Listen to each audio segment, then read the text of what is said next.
Let's start with a simple thesis.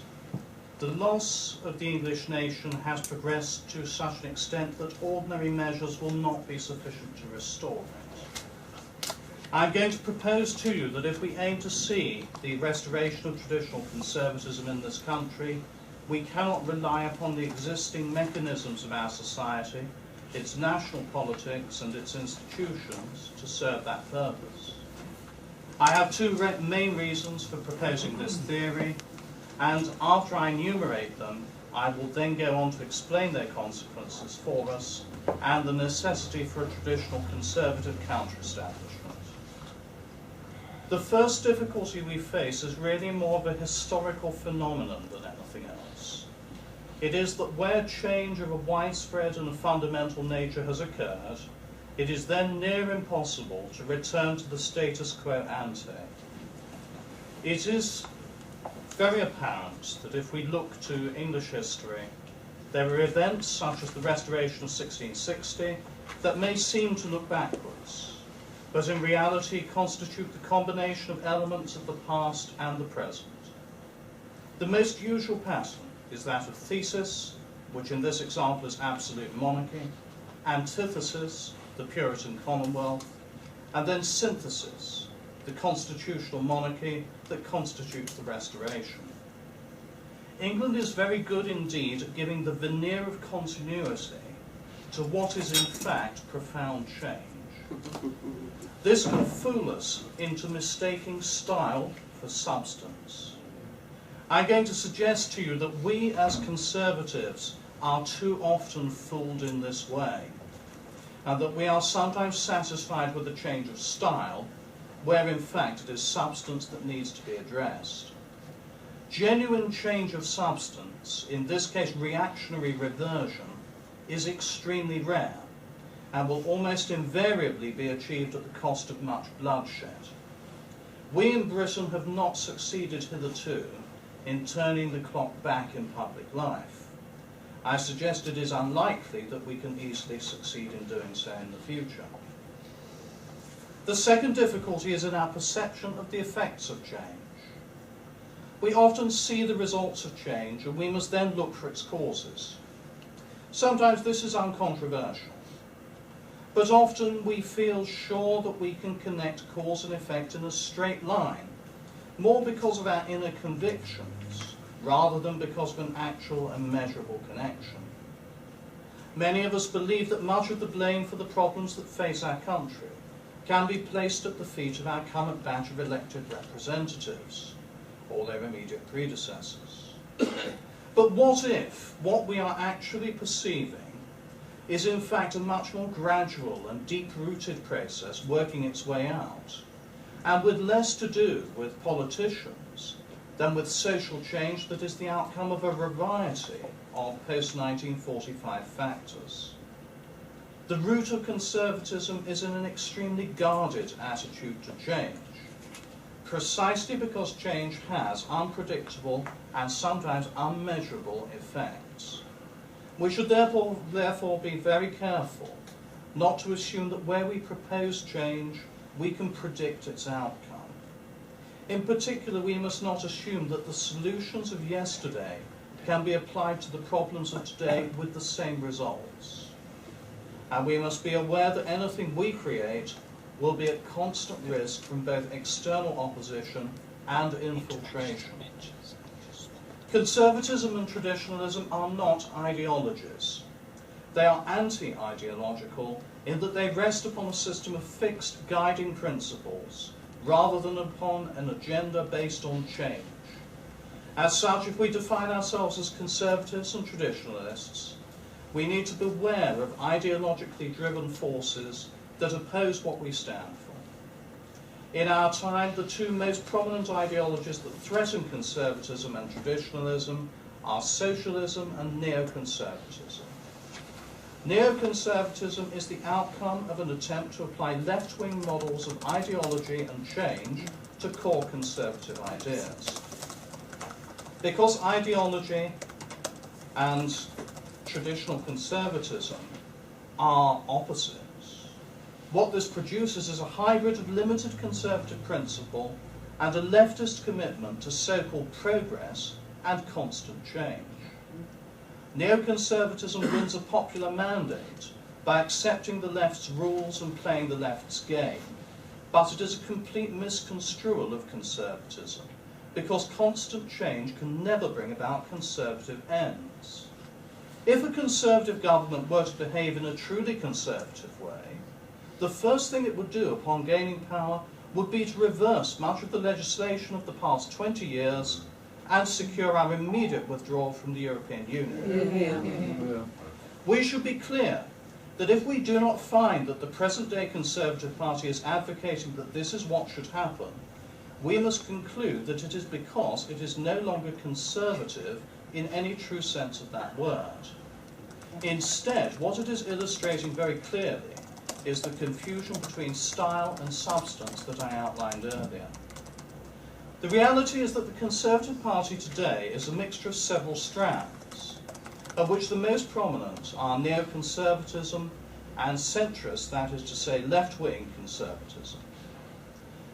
These are in what appears to be a permanent ascendancy, despite some dissonance with both the parliamentary party and the grassroots.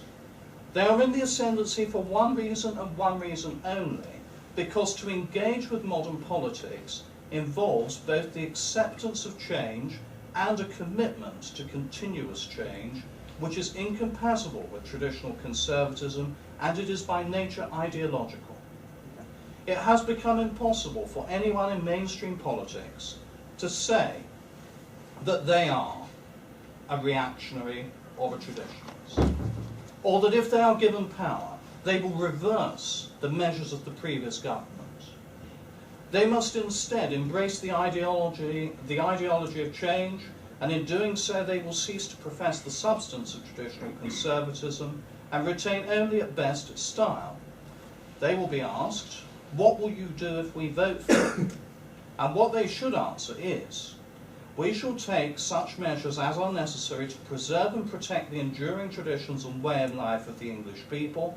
Other than that, we will do nothing. The reality is that such a platform will not succeed under our present democracy. Instead, the understanding necessary to arrive at the conclusions of traditional conservatism is reserved to a few. Not because the masses are incapable of this, but because most are faced with such a raft of pressures and distractions that they are not able to form a correct overview of the actual state of things. Furthermore, most people want to fit in and lack the courage to stand out from the crowd. Most people remain absorbed in the microcosm, and this enables them to embrace the paradox that it is only the present system, which is built on constant and disorientating change, that can give them security. There is also the problem that our country now contains a good many people who care nothing for the traditions and way of life of the English people, because they are either indifferent to them or actively desire their destruction. I can assure you that not all of them are of immigrant stock. Indeed, a good many of them are white and English and have been made to feel thoroughly guilty about both. What has happened to the Conservative Party is not dissimilar from the process that has affected all of our major institutions. They have all become, to a greater or lesser extent, infected by the change agenda. They are expected to move forwards, to embrace progress, to be modern, and to be international, and to be interconnected with other institutions that share these values. It is anathema to be old-fashioned, to resist change, to conserve, or to be independent or critical of developments in other parallel institutions. Most institutions adapt to the status quo and do not challenge it. Indeed, they judge their success by their ability to adapt and to respond to popular taste. In doing this, institutions are required to sign up to an ideological agenda. In theory, it could be that this agenda might be neoconservatism. But here is the central problem. Neoconservatism is a deeply incomplete philosophy. When the left accuse neoconservatives of philistinism and a disregard disregard for culture, they are largely right. Neoconservatives have confined their attention to areas where they believe they are on safe ground: defence, economics, foreign and home affairs. They have created a yawning chasm where their cultural values should be, which is why both Tony Blair and David Cameron are correctly classified as neoconservatives, even though they have led different parties. But there is no vacuum. Instead, the chasm has been very ably filled by the left, which has created a hegemony of different areas of our society that is now seemingly unbreakable. It is now common to hear politicians of the Conservative Party embracing the cultural values of the left. Our Prime Minister, Mr. Cameron, tells us that he likes the music of the Smiths, whose music is undeniably that of the left. It seems to me unlikely that he has heard music by artists of the right, or that if he were to hear it, he would recognise or respond to the traditionalist conservative elements in it.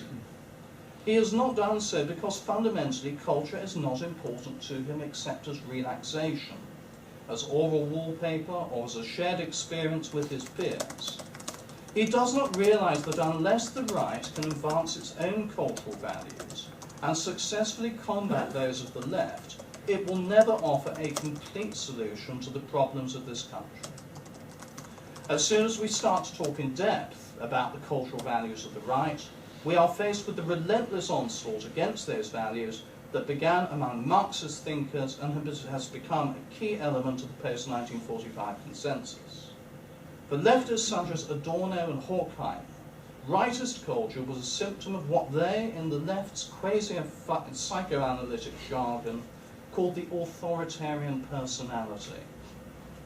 They convinced many that there was a direct line between rightist culture and Nazism, and they ensured that any who associated with that culture could be conveniently dismissed with the label far right. Their cultural struggle required that traditional conservatism could only be defeated by setting a directly opposing force against it in a culture war. This process also declared war on the cultural values of the white working class, where those values supported traditionalism. Teenage rebellion was not invented by the left, but it was the left who would cynically exploit it and alight to the agenda of constant change and ensure that pop music and pop culture became the repository for leftist values. Youth became the focus for the left because it was the group in society most susceptible to being sold change as a way of life. Meanwhile, the idea of a hierarchical society was remorselessly attacked by the left, both culturally and economically, resulting in the ascent of shadow materialism and the deification of fashion and the modern. Traditional morality and social views became the new taboos. Opposition to them, notably in the recent promotion of homosexual civil marriage, has become an essential badge of the political elite. Today, the leftist hegemony is reinforced by an audit culture that claims to provide accountability but actually serves as a means of control. Genuine independence is impossible under such a system because all the truly significant decision-making is centralised and takes place far above the level of those at the coalface. Frequently in the implementation of some kind of European Union socialist diktat. Our schools and universities exemplify this climate. When I tell people that English universities used to regulate themselves and that separation from the control of government was a key element of their independence, I generally receive looks of amazement. The professions have been key driving forces in audit culture. The purpose of the profession is to act as gatekeeper, not so much to keep people in, as to keep undesirables out. The result is ever-growing layers of standardisation, accreditation, and assessment. The culture of professional management tends to uphold the view that centralisation and systemisation is preferable to a traditionalist, human-scale way of doing things. When UKIP say that they intend to embrace professionalism, my heart sinks, If they do so, they will suppress their traditionalist and individualist elements, and rather than resisting it, will adapt to the prevailing system. A major reason why people have accepted this regulatory culture is because they have been systematically intellectually disempowered. Gone are the days of the rounded education, the gentleman amateur, and the Renaissance man as concepts at the heart of our society. The encouragement of micro-specialism is the left's way of reinforcing the role of the expert.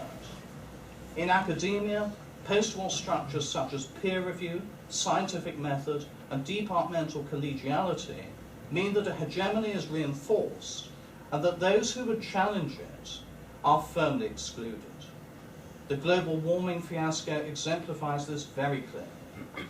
Entire areas such as sociology and cultural studies have emerged that consist almost entirely of the study of left-wing thought. And the ascent of postmodernism has ensured the dominance of the left across the arts and humanities.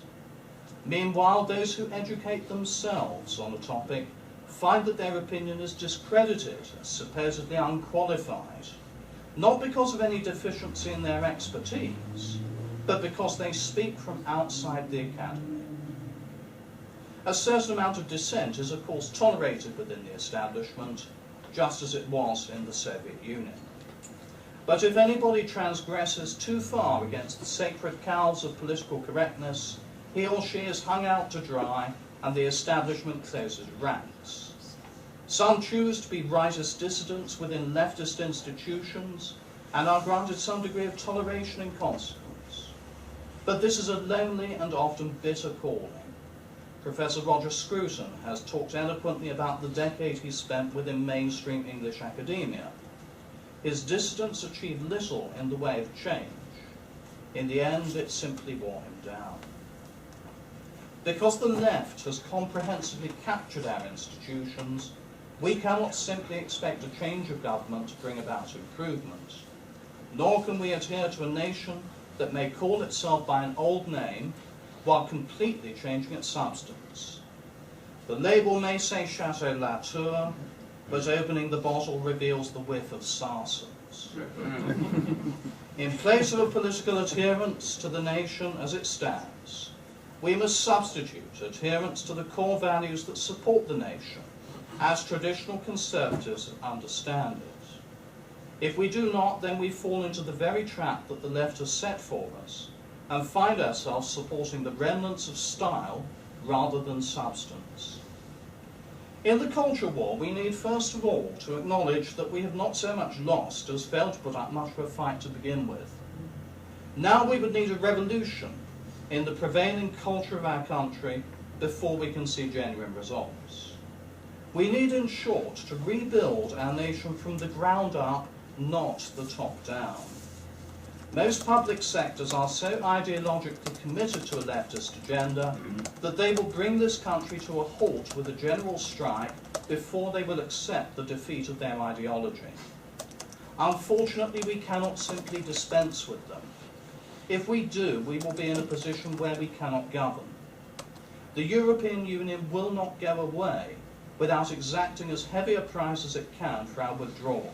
And although there are worthy traditionalist conservatives in a number of political parties, politics is about power, and there is no prospect that a traditionalist conservative government will be formed in the foreseeable future. In fact, electoral politics is the icing on the cake in terms of what needs to be done in this country. Unless there is a fundamental appeal to hearts and minds that leads to the widespread embrace of traditional conservatism among the populace, it will not have the broad platform that it needs to build a power base. And the reality is that change from within is a near impossibility.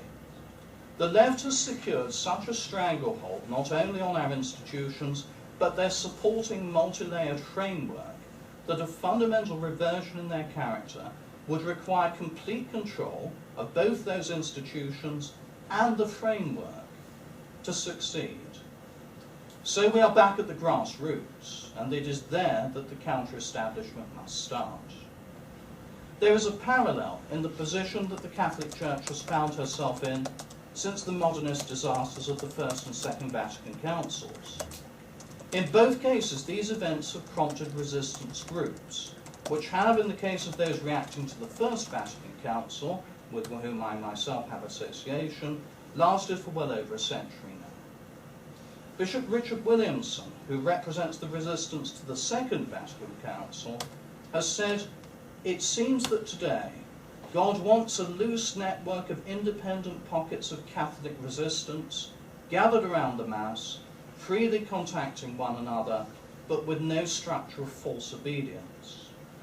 Let us widen his reference to those who have an adherence to tradition and come from whatever religious background.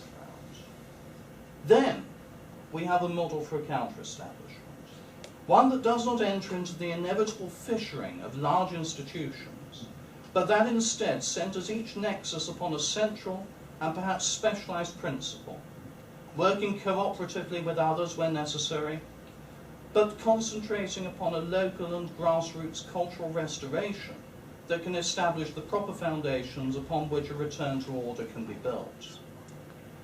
We should be aware that it is hard to build traditionalist conservative institutions that will last.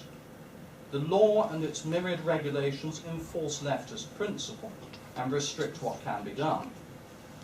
Moreover, the democracy and openness that is forced on our institutions by law is a gift to those who would destroy those institutions. The left for years has practiced entryism. Neoconservatives have done the same more recently. Unless there is not only a large corpus of traditional conservatives, but a continual supply of new people with a similar commitment to these ideas, and a means of excluding those who do not share them, the institution will be diluted and in a time will be absorbed into the mainstream. We must learn from the left. For several hundred years, institutions such as the unions, the cooperative movement, and the working men's clubs sustained and supported the left. Thousands of men and women, their names now completely forgotten, pounded the pavements in the cause of socialism, propagating their creed in the workplace, at leisure, in homes and schools. From these actions, each on its own barely significant, grew the present indoctrination of the left and its inculcation into the fabric of our society. We on the right had no such support network. We too often disdained proselytization among the masses and were too often divided among ourselves.